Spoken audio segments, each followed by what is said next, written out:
Hello friends. അങ്ങനെ ഈ മണ്ഡലകാലത്തും ഞാനും എൻ്റെ ഫ്രണ്ട്സും മലയ്ക്ക് പോകാനായി തീരുമാനിച്ചു. ഞങ്ങളങ്ങനെ തൊട്ടടുത്തുള്ള ക്ഷേത്രത്തിൽ നിന്ന് ഇരുമുടി കെട്ടി പുൽമേട് വഴി ശബരിമലയിലേക്ക് യാത്ര തിരിക്കുകയാണ്. 7 മണിക്ക് ഇരുമുടി കെട്ടി ഞങ്ങൾ ചടയമംഗലത്തെത്തിയെങ്കിലും ഞങ്ങൾക്ക് വളരെ വൈകിയാണ് പത്തനംതിട്ടയ്ക്കുള്ള ആദ്യത്തെ ബസ് ലഭിച്ചത്. ഇനി പത്തനംതിട്ടയിലെത്തിയിട്ട് നമുക്ക് അവിടുന്ന് മുണ്ടക്കയത്തേക്കുള്ള ബസ്സിലാണ് യാത്ര തിരിക്കേണ്ടത്. പത്തനംതിട്ട സ്റ്റാൻഡിൽ ഇറങ്ങി ഞങ്ങൾക്ക് പെട്ടെന്ന് തന്നെ മുണ്ടക്കയത്തേക്കുള്ള വണ്ടി ലഭിച്ചതുകൊണ്ട് നമ്മൾ അടുത്ത ബസ്സിൽ കയറി മുണ്ടക്കയത്തേക്കാണ് യാത്ര തിരിച്ചത്. ഈ മുണ്ടക്കയം പോകുന്ന വഴിയിലാണ് എരുമേലി ക്ഷേത്രവും അതുപോലെ തന്നെ വാവര് പള്ളിയൊക്കെ ഉള്ളത്. നമ്മൾ പോകുന്ന വഴിയിൽ ഒത്തിരി അയ്യപ്പ ഭക്തന്മാർ എരുമേലി പേട്ടതുള്ളി പോകുന്നത് കാണാനിടയായി. അതുപോലെ തന്നെ വാവര് പള്ളിയും കണ്ടിട്ടാണ് നമ്മൾ മുണ്ടക്കയത്തേക്കുള്ള യാത്ര തിരിച്ചത്. ഏകദേശം ഒരു 12 മണിയോടുകൂടി ഞങ്ങൾ മുണ്ടക്കയം സ്റ്റാൻഡിലെത്തി. അവിടെ നിന്ന് നമുക്ക് അടുത്തതായി പോകേണ്ടത് വണ്ടിപ്പെരിയാറിലേക്കാണ്.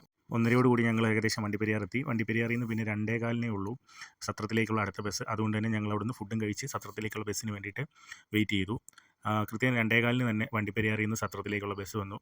ഈ വണ്ടിപ്പെരിയാറിൽ നിന്ന് സത്രത്തിലേക്കുള്ള യാത്രയെന്ന് പറഞ്ഞാൽ അതിമനോഹരമാണ്. കാരണം 2 സൈഡിലും തേയിലത്തോട്ടമാണ്. ഈ തേയിലത്തോട്ടത്തിന് ഇടയിലൂടെ ഉള്ള KSRTCയിലൂടെ യാത്ര അത് ജീവിതത്തിൽ ഒരിക്കലെങ്കിലും എക്സ്പീരിയൻസ് ചെയ്യേണ്ട ഒരു യാത്ര തന്നെയാണ്. അങ്ങനെ 3 മണിയോടുകൂടി ഞങ്ങൾ സത്രത്തിലെത്തി. നമുക്കിനി ഇന്നത്തെ ദിവസം ശബരിമലയിലേക്ക് ഫോറസ്റ്റിന് പ്രവേശനമില്ല. അതുകൊണ്ട് തന്നെ നാളെ രാവിലെ 7:30 മണിക്ക് ചെക്ക് പോസ്റ്റിന് ഓപ്പൺ ആവും. അതുകൊണ്ട് തന്നെ നമുക്ക് ഇന്നത്തെ ദിവസം സത്രത്തിൽ സ്റ്റേ ആണ്. സത്രം എന്ന് പറയുന്നത് അതിമനോഹരമായ ഒരു സ്ഥലമാണ്. ചെറിയൊരു ക്ഷേത്രവും പിന്നെ കുറച്ച് വീടുകളും ആണ്. ഇവിടെ നമുക്ക് ഒരാൾക്ക് താമസിക്കുന്നതിന് 100 രൂപയാണ് വിരി എന്ന് പറയും അതിന് വേണ്ടിയിട്ട് ചിലവാകുന്നത്.